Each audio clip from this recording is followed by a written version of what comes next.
கற்பூரங்காட்டி கண்ணில் ஒத்திக்கிற சாந்தமான சாமி இல்ல. மனசார வேண்டிட்டு மிளகா அரைச்சா உடனே நியாயம் கொடுக்கிற முரட்டுத்தனமான சாமி.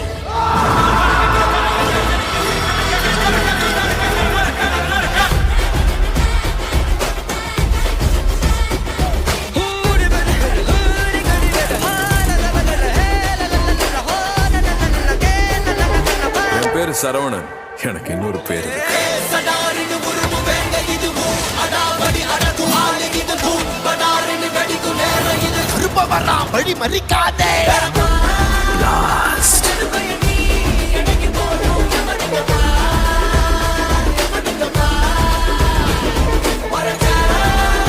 பாய். இது நம்ம டைம். செம்ம அடி அடிக்க போறேன்.